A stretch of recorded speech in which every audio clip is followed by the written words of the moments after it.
السلام عليكم ورحمة الله وبركاته.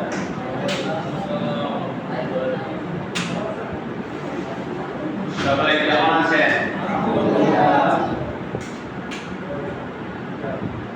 আলোচনার দিকে দৃষ্টিপাত করার জন্য অনুরোধ করছি।